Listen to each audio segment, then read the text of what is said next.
Gabriela, na página 5, no item 43, você coloca lá, identidade, vislumbre da identidade interassistencial pessoal. Tá? Eu acho esse ponto aqui bem avançado. No meu caso, pessoal, eu não tive esse vislumbre enquanto estava no Greenvex. Eu só tive esse vislumbre, para ser mais franco, depois de 20 anos de consciência terapia. Tá? Okay? Talvez, não que eu não tivesse com a identidade até funcionando, mas a autocognição a respeito dessa identidade só tive há bem pouco tempo. Ok? Então eu queria que você falasse um pouquinho a respeito desse vislumbre da identidade que eu achei bem avançado. Isso foi algo até que a gente conseguiu trabalhar durante esse congresso de inversão existencial que a gente realizou. Teve uma atividade onde foi proposto que a gente ali elencasse uma especialidade proexológica, né, uma identidade interassistencial, e assinasse. Então, ficou registrado na folha, registrado em vídeo. E o Greenvex, assim, a gente pode pensar que o Greenvex ele amadureceu muito ao longo do tempo, né, Ivo? Os primeiros Greenvex tinham ali um nível de trabalho, né, que era o possível na época, mas hoje, com 30 anos de Greenvex, a gente já pode esperar mais, exigir mais dos Greenvex, dos inversores. Então, eu acho que esse vislumbre da identidade interassistencial pessoal, por mais que não seja algo, às vezes, certo para o resto da vida, a pessoa já consegue no Greenvex, a partir ali de um aprofundamento que, no meu entendimento, é avançado, ela já consegue ter uma noção, né?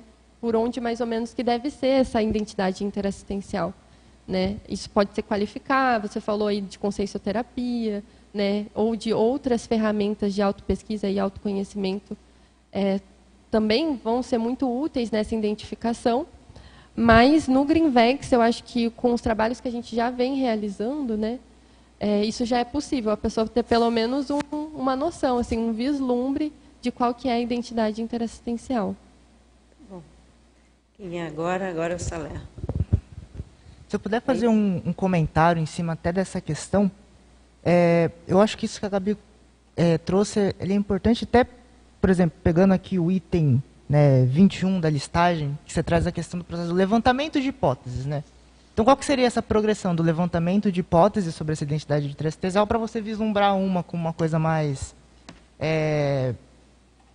alinhada ali, né?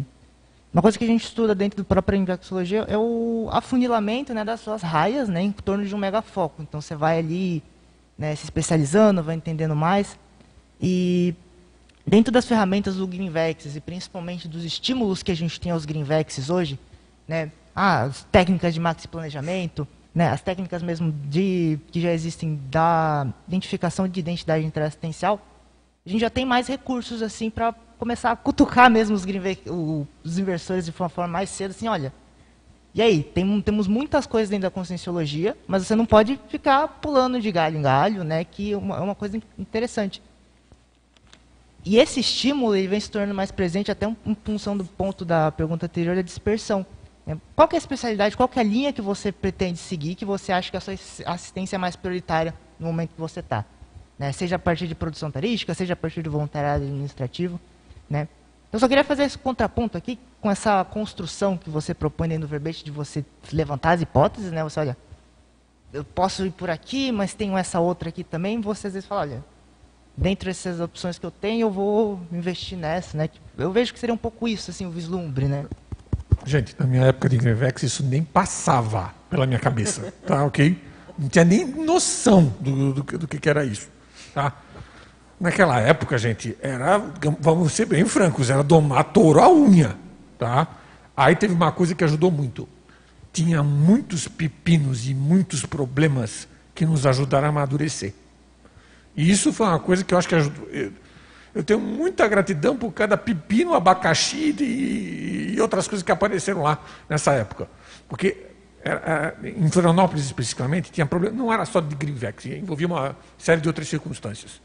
Essas situações nos ajudaram a amadurecer muito. Quando eu falo, eu estou envolvendo o Alexandre Baltazar, o César Cordioli, o Werner Scheinflug, que hoje não estão conectados assim à conscienciologia, uma série de outras pessoas.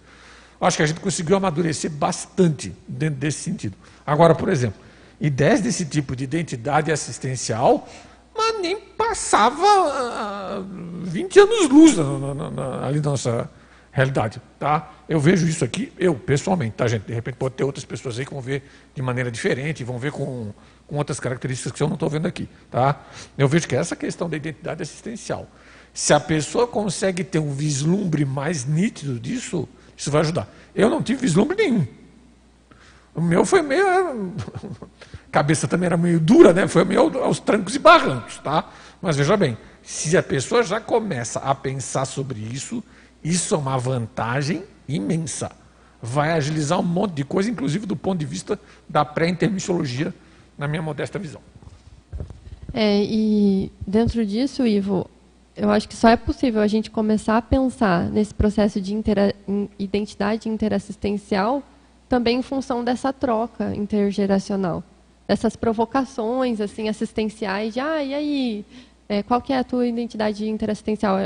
A gente foi provocado de uma forma positiva pelo Losch, que numa reunião geral dos Greenvexes perguntou para todo mundo, né, qual que era a identidade interassistencial, deu um tempo para a gente pensar e agora no Congresso a gente teve essa atividade para se posicionar, assim, identificar uma linha de pesquisa e se posicionar com relação a isso. E isso dá muita força, né? Porque a gente cresce muito, né? E evita esse processo de dispersão consciencial que foi falado, né? Porque a gente tem muitas oportunidades. Se a gente não tem um nível de seletividade, a gente acaba perdendo tempo, inclusive com coisas que são ótimas, assim, que são muito boas. E às vezes a gente precisa dizer mais não do que sim. Mas veja bem, aí eu tenho não é bem discordância, é uma complementação. Se a pessoa começa a trabalhar e ela começa a se mexer, mesmo que ela tenha visto a identidade dela errada, a especialidade com que ela ia trabalhar, ela viu uma coisa lá, achava que era aquilo e depois deu com os burros na água, tá? Mesmo assim, é melhor fazer isso do que ficar parado. Sim, eu concordo.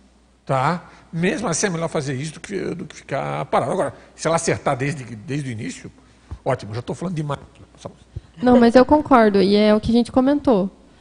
Não, às vezes não vai ser aquilo para o resto da PROEX da pessoa. Mas se ela definiu, ela já teve algum parâmetro de escolha. Às vezes é uma afinidade, às vezes é um traço força ali que se sobressai, aí ela vai definir uma linha de pesquisa, né? Mas eu concordo com você. Mesmo que não seja aquele ponto específico, se ela delimita aquilo, começa a investir, ela vai ter ganhos positivos, eu acho que da mesma forma. É sobre esse assunto? É sobre esse assunto. Só queria complementar que acho que a discussão é boa, porque assim, esse processo é uma das bases do próprio Max Planejamento, né, invexológico. Tem até alguns verbetes do professor Valdo, que é autolucidez antecipada e, lógico, envolve outras coisas também. E um outro que é megafocalização precoce. Né? E esse movimento de buscar ter um foco evolutivo precoce, isso daí é uma coisa que, assim, realmente, no começo da vida, devido ao processo de recuperação de cons, a pessoa não vai ter uma cosmovisão do processo, mas ela consegue mais ou menos estabelecer algumas raias. Ó, eu acho que eu estou dentro dessa raia aqui, porque tem a ver com trafores, ideias inatas, motivações, grupos, e aí ela já vai estabelecendo as autoanamneses, né, dentro do Max Planejamento e traçando estratégias de GESCONs.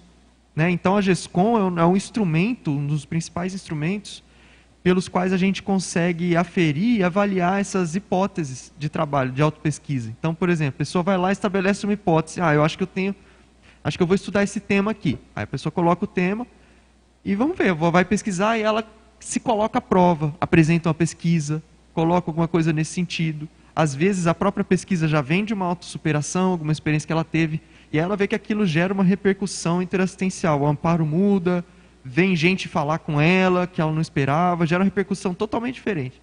E ela vai, a partir dos fatos, né, estabelecendo cada vez mais um foco mais claro ali, na medida em que ela vai amadurecendo mesmo. Né? Então isso é uma construção de vida. Acho que a gente não chega com essa cognição clarinha, né, logo de cara, isso é uma construção, mas é isso que o Ivo estava falando. Né? Se a pessoa não tem noção nenhuma do que ela está fazendo, ela tem que ir para prática assistencial.